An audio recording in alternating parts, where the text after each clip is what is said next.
एक बात और भी है, आजकल सुनने में आया है कि ये जो शिलाजीत होती है ना, ये जो बंदर या लंगूर बोलते हैं उनके मल से निकालते हैं, ऐसा भी कुछ होता है? बल था वो तो निकल गया, अब वो कहेगा भैया अब हम इसमें ऐसे नहीं है पहले। हेलो गाइस, तो आज है हमारे पास एक बहुत ही बेहतरीन रसायन, और भाई उसके बारे में आजकल इंटरनेट पे बहुत कुछ एडवर्टाइजमेंट देखी जा रही है, तो मैंने सोचा क्यों ना वैद्य जी के पास जाके इसके बारे में पूरी जानकारी लेनी चाहिए। तो भाई पहले मैं आपको दिखा देता हूँ कि वो रसायन क्या है। तो भाई ये है हमारे पास एक बॉक्स, और इसके अंदर आप देख रहे होंगे, शायद आपको इसके बारे में पता नहीं, लेकिन मैं आपको बता देता हूँ। ये है शिलाजीत, वो भी रॉ फॉर्म में, मतलब कि कच्चा है। अभी इसके अंदर से शिलाजीत निकालना बाकी है, अभी इसका काफ़ी प्रोसेस होता है शिलाजीत निकालने का। ये है शिलाजीत शुद्ध, जो कि पूरी तरह से निकला हुआ, मतलब बढ़िया फॉर्म में, जिसको कि यूज़ कर सकते हैं। तो भाई इसको कैसे यूज़ करना है, कौन यूज़ कर सकता है, किसको यूज़ नहीं करना चाहिए, तो इसके बारे में जानकारी मुझे कम है। तो मैं अभी जा रहा हूँ वैद्य के पास, क्योंकि आजकल यूट्यूब पे, इंस्टाग्राम पे, जो भी चीज़ चलाओ भाई, फेसबुक पे सबसे ज़्यादा इसी की एडवर्टाइजमेंट हो रही है। तो नॉलेज होना ज़रूरी है, अदरवाइज नुकसान भी हो सकता है। तो भाई चलो चलते हैं वैद्य के पास और पूछते हैं उनसे शिलाजीत के बारे में। हाँ, तो गाइस अभी पहुंच चुके हैं वैद्य जी के पास, और जैसे आए ना, वैद्य जी अभी कर रहे थे अपना नित्य कर्म, किताबें वगैरह खोल रखी थी, पढ़ रहे थे, लेकिन बीच में वैद्य जी को दे दिया हमने काम। तो वैद्य जी बताइए कैसी है ये शिलाजीत, और इसके बारे में सबको बताओ, कब लेनी चाहिए, कैसे लेनी चाहिए, कौन इसको ले सकता है, कौन इसको नहीं ले सकता, सारा इसका गुण धर्म और कितनी मात्रा में इसको लेनी चाहिए। पहले तो इसकी उत्पत्ति के बारे में सुन लो। बताइए वैद्य जी। पहले एक प्रकार का, अभी तो ये ब्लैक कलर का है, माने काला। शिलाजीत 4 प्रकार का होता है। एक स्वर्ण गैरिक पत्थर होता है जो सोने के जैसा चमकता है। तो वो स्वर्ण गैरिक का जो हम तो देखे हैं, इधर तो हम नहीं देखे थे, उधर दामोदर कुंड की यात्रा करने में कुछ थोड़ी दूर मिला था स्वर्ण गैरिक।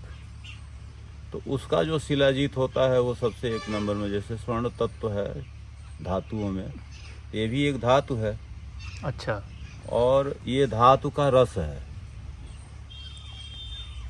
तो स्वर्ण गैरी का मतलब क्या, उसके अंदर स्वर्ण होता है? हाँ, स्वर्ण तत्व मिलता है, माने स्वर्ण के जैसा रूपाकार उसका होता है। और एक रजत जैसा होता है, चांदी जैसा। चांदी जैसा। तो स्वर्ण और रजत का एक कृष्ण, एक ताम्र कलर का होता है। एक ताम्र कलर का भी। कृष्ण में काला तो यही है। तो ये जो है अपने पास, ये कृष्ण वाला है। हाँ, ठीक है। एक ताम्र कलर का होता है।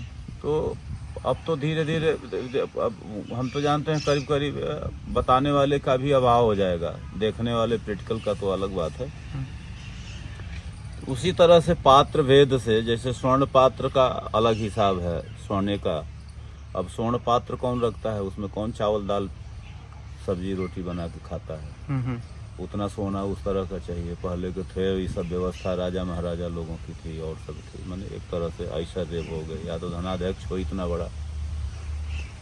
तो गुणधर्म तो ये है इस तरह से, ये प्राप्त कई तरह से किया जाता है, माने शिलाजीत का। तो शिला रस ही है। शिला माने पत्थर, मतलब ये पत्थर का ही है।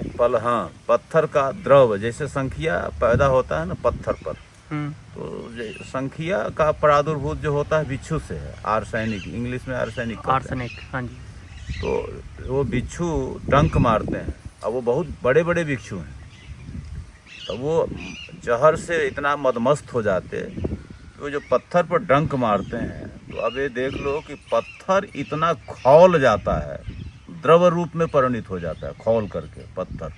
इतनी गर्मी होती है उसमें, उसके विष में। जब वो ठंडा होता है तो जीवकिया, उसमें भी 4 ग्रेड का आर्सेनिक निकलता है। उसी तरह से ये द्रवभूत है, ये शिला का रस है। तो शिला का एक स्वर्ण तत्व जैसा हो गया, स्वर्ण गैरिक से, स्वर्ण पहाड़ से। जैसे स्वर्ण पहाड़ में भी निकलता है, सोना जहाँ से निकलता है, तो ये मिट्टी से ही निकलता है। सोना भी मिट्टी से निकलता है, चांदी भी मिट्टी से निकलता है, तांबा भी मिट्टी से निकलता है, लोहा भी मिट्टी से निकलता है। तो कई हमारे खनिज पदार्थ हैं जिसमें, तो ये हमें लगता है एक तरह से जहाँ ज्वालामुखी का, शास्त्रकारों में तो ऐसे कई प्रमाण दिए गए हैं, 2 प्रमाण मिलता है, या तो ज्वालामुखी के द्रवभूत से जहाँ गर्मी पैदा होती है या तो वो हो, और नहीं तो सल्फर जो पहाड़ों में हिमखंड माने हिमालय में गर्म पानी का जहाँ जहाँ स्रोत मिलता है, तो निश्चित है वहाँ शिलाजीत मिलेगा। नहीं, हाँ, वो है, क्या नाम है, नीचे गंधक है। अच्छा। गंधक भी 4 प्रकार का होता है। रक्त गंधक अलग है। तो रक्त गंधक का मैं प्रैक्टिकल बता, जिसको जाकर के देखना हो तो चले जाए जोशीमठ से भविष्य बद्री की तरफ जब जाएगा तो करीब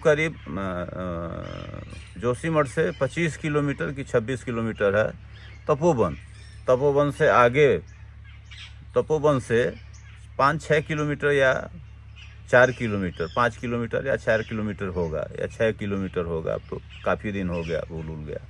भविष्य बद्री के रास्ते में तो वहाँ रक्त गंधक मिलती है, मैंने लाल गंधक का वहाँ। अच्छा, वहाँ के लोग, उनको दारू वारू जो पीते हैं वो चिकना खाने के लिए उनको और कुछ साधन की जरूरत नहीं, भयंकर ठंडी तो रहती है, वो आलू भी उसी में पका लेते हैं, अंडा भी उसी में पका लेते हैं, वहीं छीले और खाए, ससुर काफ़ी के चल दिए। तो इस तरह से।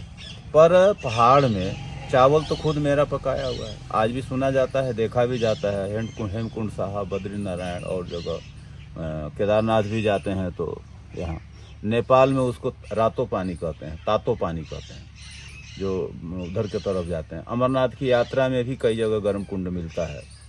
तो कहने का प्राय यह है कि जहाँ जहाँ गर्म कुंड होगा, गर्म कुंड का मतलब नीचे सल्फर है, सल्फर का गैस निकलता है, तो उसमें पानी का मिश्रित होकर के उससे गर्म होता है। कहीं वहाँ गर्म का साधन तो है नहीं।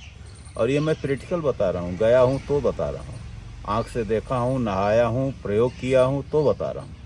इसी तरह से उष्णता जब पैदा होती है तो पानी ऑलरेडी तो द्रवभूत तो होता ही है, मिला रहता है आग इसी में, तो उससे रस जो पिघल करके, तो जहाँ की जैसी मिट्टी है, स्वर्णगैरिक है तो स्वर्णगैरिक का, रजत जैसा है तो उस तरह से, कृष्ण जैसा है तो कृष्ण जैसा, अब वो टपकता है। अत्यधिक गर्मी हो करके, ये प्राय गर्मी में ही होता है, बाकी महीनों में तो नहीं होता है।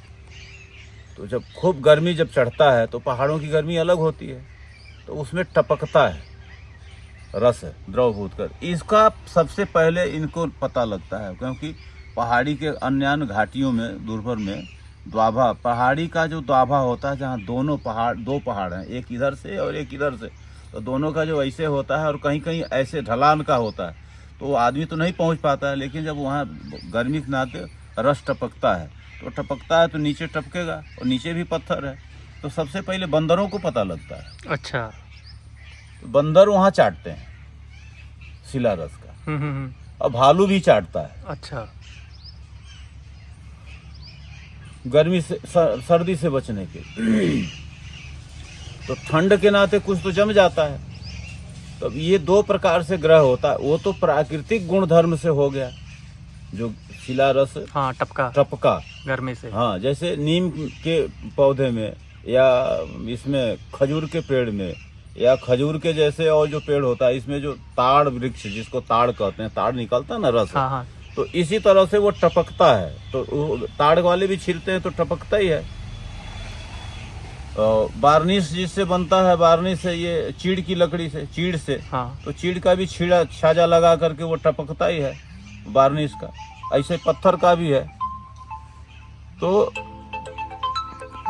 मैं बात कर ले, 10 मिनट बात करेंगे। तो इस तरह से होते होते उनमें रसों का इस प्रादुर्भूत हुआ।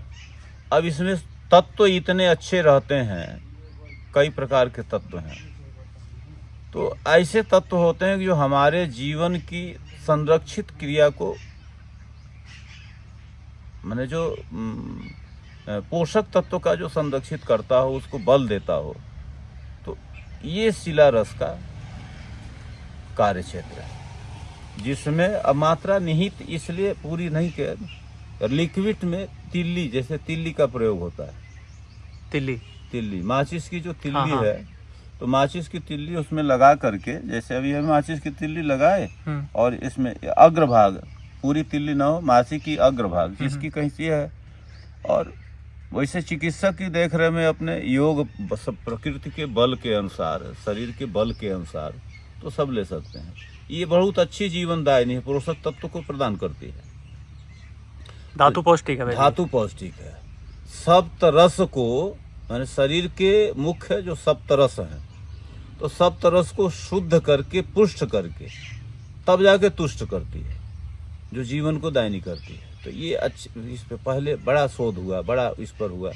तो यहाँ थोड़ा उष्णवीर्य होती है, गर्म इसका गुणधर्म है, क्योंकि खनिज पदार्थ से है। खनिज पदार्थ से मतलब पृथ्वी से निकली हुई है, तो ऐसे उष्णता मिलने के बाद ही इसमें प्रादुर्भूत इसका हुआ है। हाँ, उत्पत्ति इसके गर्म से हुई, तो गर्म से हुई है। तो आज ऐसे भी है, तो ये उष्ण होती है, थोड़ी उष्णवीर्य है। तो ये ध्यान देना चाहिए इसमें कि जिसकी पित्त प्रधान व्यक्ति हो, तो पित्त शामक औषधियों के साथ संयोजक करके, इसके साथ साथ पित्त शमन करने वाली जो औषधि है, भी औषधि वो चला दे।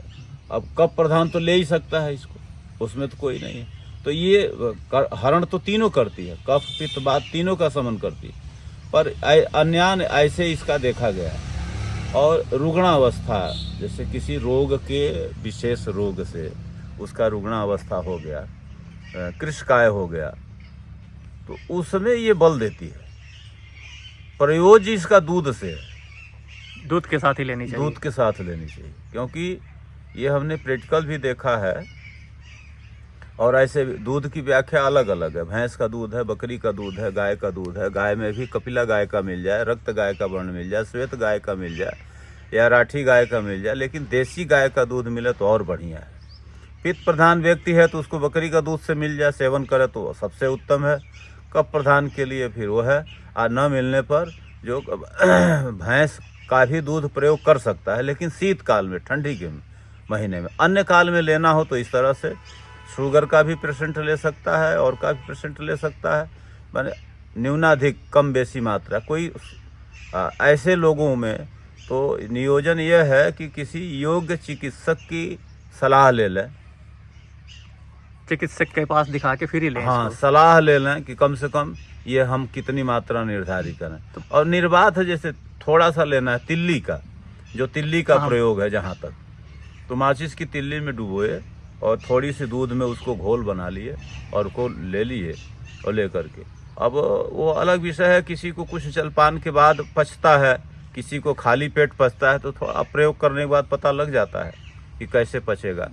पर और शिलाजीत तो दुर्लभ है। अच्छा, अब जो शिलाजीत मिल रहा है हमको, वर्तमान में प्राप्त हो रहा है, तो ये सूर्यतापी शिलाजीत नहीं है। उसी शिलाजीत को जो टपकता है, ताड़ के रस जैसे ताड़ चूता है, उसको सूर्यतापी शिलाजीत कहते हैं। ठीक है। आज जो मौके पर जो भी फार्मेसी बना रही है, तो शिला पत्थर, वही पत्थर तोड़ करके, वो पत्थर माने वो पत्थर समझ लो, ढोका थोड़ा मजबूत होता है, तो मिट्टी है, उसको क्या करते हैं, कूट देते हैं इमाम दस्ते में या और जगह कृत्रिम साधन से कूट को, तो उसको फिर भिगो देते हैं। भिगोने के बाद और चीज़ तो समझ में नहीं आएगा, लेकिन गन्ने के रस से जैसे गुड़ बनता है, हाँ जी, या दूध को जला करके खोआ जैसे प्राप्त किया जाता है, इसी तरह से इसको उसको निथार करके, तो उसमें शिलाजीत निकालते हैं। हाँ, मिट्टी का कण, फिर उसमें मिट्टी और कंकड़ जो होता है वो अलग हो जाता है। तो उसको धीरे धीरे आंच पर, मंद आंच पर, मतलब पहले वो हो जाता है, वाष्पीकरण करना है ना, तो मंद आंच पर वो जो आगे बीच में जा करके फिर घनसत्व बच जाता है, घनस रह जाता है, तो धीरे धीरे उसको उड़ा करके इस तरह से शिलाजीत प्राप्त करते हैं। तो आजकल की जो फार्मेसी देती हैं वो कृत्रिम शिलाजीत है, लेकिन गुणधर्म में बहुत न्यून का अंतर है, कोई ज़्यादा अंतर नहीं, गुणधर्म लगभग बराबर ही है। लगभग। हाँ, अब वो सूर्य के ताप से है, हाँ, उसके जैसा तो हो ही नहीं सकता, उसके जैसा तो हो नहीं सकता, और ये कृत्रिम है, और अगर वैसे होने लग जाए तो सबको पास मिलेगा भी नहीं। हाँ, अब ऐसे अब इतना आज मौके पर जितनी सप्लाई है, अब सब लोग गर्मी में कैप्सूल, कोई कैप्सूल है, कोई कुछ है, कोई कुछ है, कुछ और अपने औषधि के साथ जीवनी द्रव्य के साथ प्रयोग करने के लिए सब लोग शिलाजीत का प्रयोग करते हैं प्रायः। काफ़ी कोई रोगी में, कोई और में, तो शिलाजीत अब वो इस तरह से तो अब प्राप्त हो जाएगा, सूर्य तापी तो प्राप्त नहीं है, तो कृत्रिम करके और निर्माण करके तो इस समय वर्तमान में तय है। और दोनों तीनों शिलाजीत अब दुर्लभ हो गए। स्वर्ण शिलाजीत जो है स्वर्ण गैरिक से जो प्राप्त होता है वो शिलाजीत भी तो दुर्लभ हो गया, कम प्राप्त रह गया, कम स्थान रह गया, सीमित हो गया। और रजत वाला भी, पर ये कृष्ण वाला मिल जाता है प्रायः। अच्छा भाई जी, एक बात और बताइए। हाँ। ये जो आजकल इंटरनेट पे सारे दिखा रहे हैं कि पानी के साथ ले रहे हैं, तो पानी के साथ लेना कितना उचित है ये? भाई वैश्विक सिद्धांत से तो ये है कि जीवनी द्रव्य जो हैं, और जो भी जीवनी द्रव्य हैं, खाली ये शिलाजीत ही नहीं बता रहे हैं। शिलाजीत जो चलो जीवनी द्रव्य है, अन्य काष्ठ औषधियाँ भी जीवनी द्रव्य हैं, जैसे सफ़ेद मूसली आदि, सुगंधादि, ये सब जीवनी द्रव्य हैं।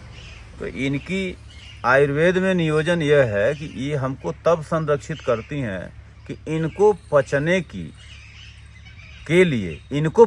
लिए दुग्ध की आवश्यकता होती है। हाँ, जिनको दुग्ध न पचता हो, जो कोलेस्ट्रॉल का शिकार हो, आम दोष का जिसको होता हो, जो दूध जिसको न पचता हो, इसीलिए तो पहले व्याख्या की है कि 3 प्रकार का दूध हो गया।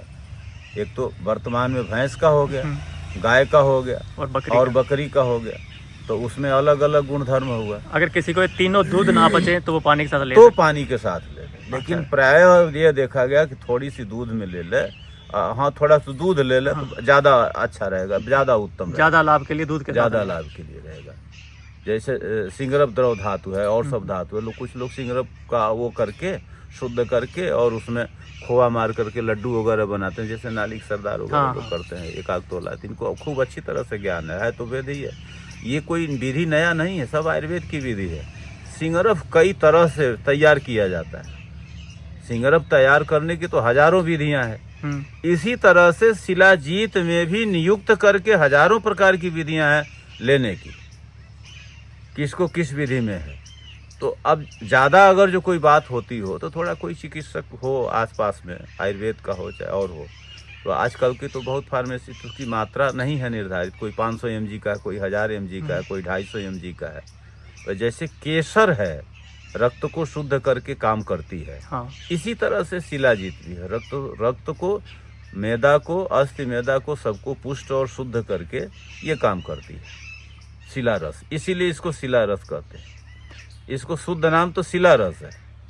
तो शिलाजीत आगे उभ्रंशित हो गया, शिला से ही वह जीत लिया।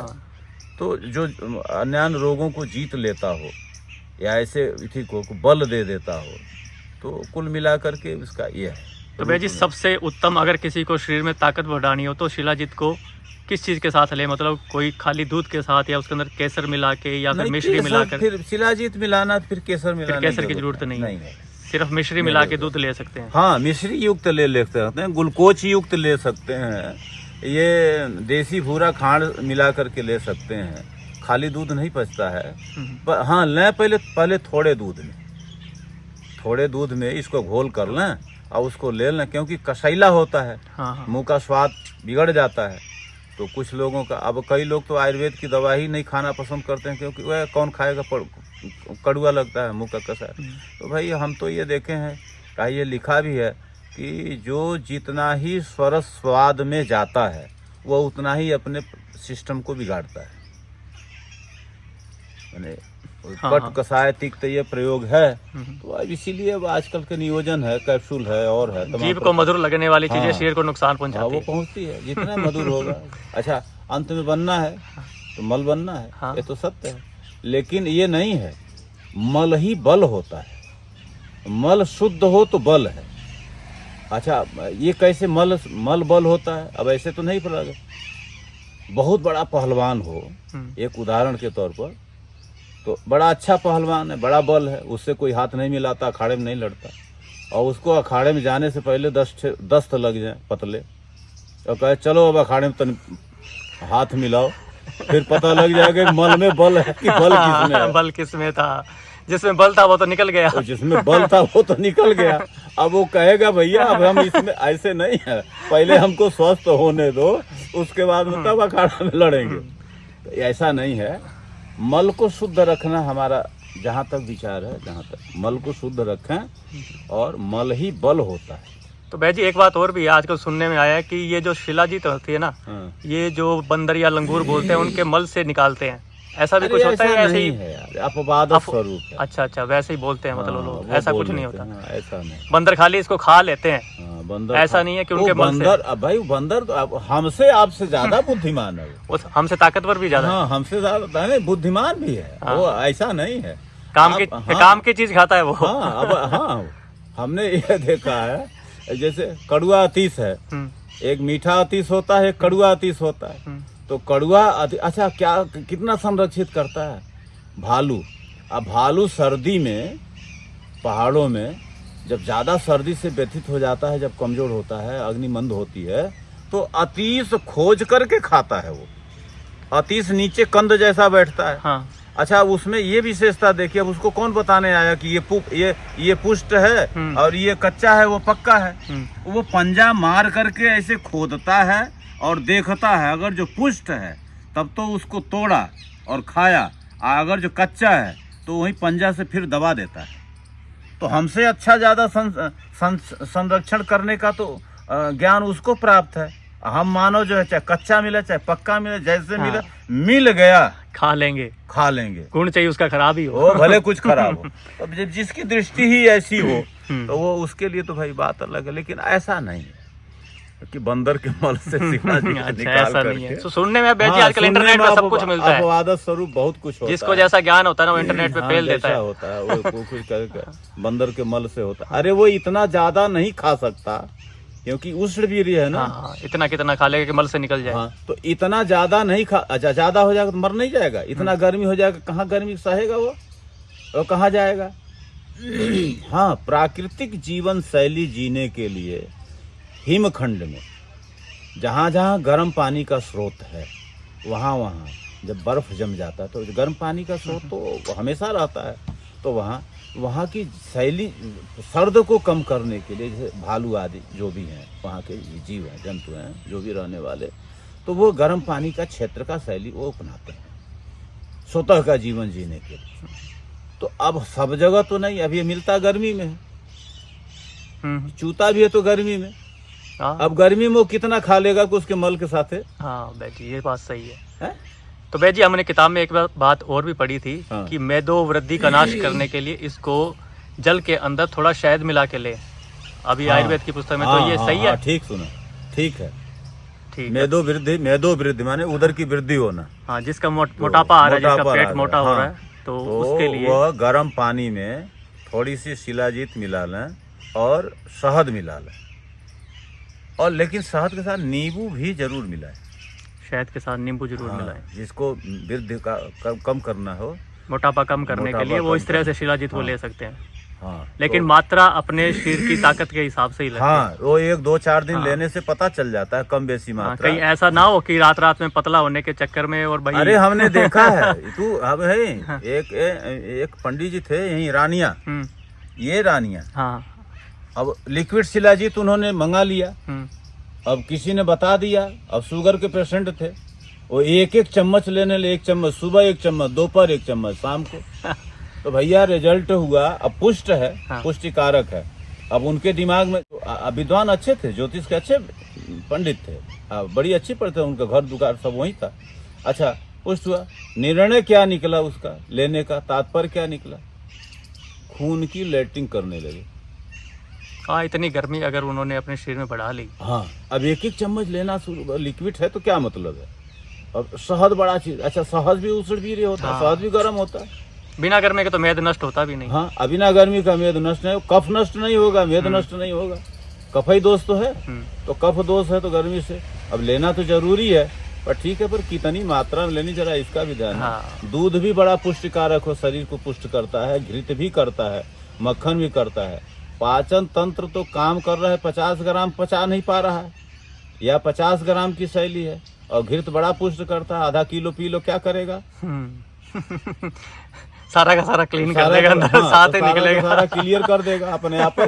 कितना हाँ, धोती गीली हो जाएगी। धोती गीली नहीं, वो ढीली हो जाएगी, इतनी ढीली हो जाएगी कई दिन उठना नहीं पड़ेगा, पता चला। और ज्यादा हो गई तो ऐसी ढीली हो गई कि सीधे पहुंचा दी। तो ऐसा नहीं है। तो बैजी ये आज आपने अपने पाचन तंत्र को देखते हुए, मेरा जहाँ तक अनुभव है, जहाँ तक सलाह है, इसीलिए कह रहे हैं कि थोड़ी अगर जो विवेक थोड़ा भी प्रयोग करे, तो अगर जो अगल बगल कोई चिकित्सक हो तो कम से कम नाड़ी निदान करके या और सब करके, आजकल तो तमाम प्रकार का साधन है, कितना पाचन तंत्र हमारा काम कर रहा है, अपने पाचन कुल मिलाकर अपने पाचन तंत्र के हिसाब से अगर जो वो प्रयोग करता है तब तो ये जीवनदायिनी है। नहीं अगर जो अपने पाचन तंत्र, लिखा तो है वहाँ आयुर्वेद में कि 1.25 किलो शिलाजीत खा लेने के बाद उसको शुगर का माने मधुमेह का रोग नहीं रह जाता। 1.25 किलो? हाँ, एक जगह आया है कि 1.25 किलो शिलाजीत, अब ये तो ठीक है, लिखा तो ठीक है, अब क्या 1.25 किलो शिलाजीत खाने के बाद मधुमेह रोग नहीं रह जाता है। अब मधुमेह का रोगी ठोके 2-2 तोला 1-1 तोला रोज, तो फिर रोगी नहीं रहता। तो फिर रोगी ही नहीं रहेगा, वो तो रोग तो दूर ही हो गया। सही है। इसलिए भैया अपने पाचन तंत्र के अनुसार जैसा पाचन तंत्र काम करता हो, कफ पित्त बात यही मुख्य प्रकृति होती है इसके, द्वंद्वज के और होते हैं, त्रिदोष में फिर आगे जा करके फिर यही रोग होता है। नियोजन तो ऐसा ही है, इसीलिए लोग प्रायः शिलाजीत सर्दी में शुरू करते हैं। हाँ, ये अभी नहीं, अभी थोड़ा अब इन साल का मौसम थोड़ा वो है, अभी और थोड़ा सा शीत आ जाए, पर ये फागुन मास तक ले सकता है। पर हमने तो देखा है वो सनई कंथा वाली, वो माचिस की तिल्ली का अग्रभाग अगर जो डुबो करके दूध में लेता है, तो हमने कई लोगों को प्रयोग करके दिखा है कि फागुन के बाद जो आभा प्रभाव उसके शरीर में चमक आती है, रोग की निवृत्ति होती है, और सौंदर्य रूप लावण्य से भी वह व्यक्ति युक्त होता है। हम यही प्रयोग कराए, हम नाम नहीं लेंगे, यहीं इलाहाबाद में ही कई लोगों को कराए हुए हैं, और उनके चेहरा की आभा प्रभा ही अलग विलक्षण हो गई। क्योंकि अब देख ले, अब मात्रा वो ज़्यादा ले रहे थे, तो अब जब हमसे पूछे यही भूतेश्वर मंदिर में, हम कहे भैया मात्रा ज़्यादा ले रहे हो अपने हिसाब से, आप माचिस के तीली के बराबर लो। तब तो कहे अर्थ, अच्छा उससे क्या लाभ होगा? एक तो अर्थ से बच गया, भाई ज़्यादा लोगे तो ज़्यादा फिर अर्थ भी तो लगेगा, पैसा मंगाओगे तो अर्थ लगेगा उतना, तो एक तो उससे बचाव हो गई। और अपने शरीर में काम कर रही है, शरीर को संरक्षित दे रही, सारे रस धातु अब एक दिन में तो शुद्ध होते नहीं। जितना टाइम खराब करने में लगा है उतना तो टाइम ठीक करने में लगेगा, ठीक करने में लगे। तो इसलिए नियोजन करें, लें जरूर लें, लेकिन अपने पाचन तंत्र को देखते हुए, वो अपवाद में न पड़े कि वह फला इतना लेता है, पढ़ो अच्छा कि हम इतना लें। वो आजकल की जो परिपाटी चली है उसमें जल्दी ठीक होने का चक्कर ना रखें, जल्दी ठीक होने का नहीं, देर आए दुरुस्त आए, और नहीं जल्दी आए एक्सीडेंट हाथ पर उधर तोड़ा के हॉस्पिटल में भर्ती होकर के आ गए, ऐसा न हो। मल बल होता है, मल जितना शुद्ध होगा हमारा उतना ही कोई भी औषधि होगी। पाचन तंत्र को शुद्ध करते हुए, मल को शुद्ध करते हुए, सप्त धातु को पुष्ट जो औषधि करती है वही काम करता है, और वही ये शिलाजीत है, वही ये काम करती है। तो भाई जी शिलाजीत जब लेते हैं तो उसमें अपथ्य क्या है, मतलब क्या चीज नहीं खानी चाहिए? अब एक तो उसड़वीर्य ले ही रहे हैं, दूसरा तिक्त कषाय में जो खटाई वगैरह का थोड़ा, खटाई गुड़ तेल, ये तो जो आयुर्वेद में होता है अभी नहीं लेना। हाँ, इसका थोड़ा परहेज कर दें, ज्यादा गर्मी में ना, ज्यादा वैसा न लें, अपवाद स्वरूप वाला न लें, बासी वगैरह भोजन न लें। आजकल परिपाटी जो चल गई है फ्रिज में रख करके 15 दिन तक छौंक करके खाने की, तो ये सब मत न करें, इससे जो है बचें। तो ठीक है भाई जी, आज आपने शिलाजीत के बारे में बहुत सारी जानकारी दे दी जो दर्शकों को नहीं पता था। कहने का मतलब है कि हम तो बोल रहे तो अभी और भी बहुत से ट्रैफिक हैं, तो बहुत बड़ा विषय हो जाएगा। हाँ, फिर आजकल इतनी सुनने की क्षमता भी तो नहीं है। हाँ, अब उतना ज्यादा सुन भी नहीं पाएंगे, तो फिर कभी और कोई डिश इस पर देख करके, लिक्विड में रसायन बना करके और सब बना करके, पर प्रायः जिससे पचे, दूध से पचे, थोड़े मक्खन ले सकते हैं, ज़्यादा गर्मी लग गई तो वो करते हैं, मिश्री ले सकते हैं, ऐसे सेवन करें तो लाभ मिलेगा। तो ठीक है भाई जी, बहुत अच्छी जानकारी के लिए धन्यवाद।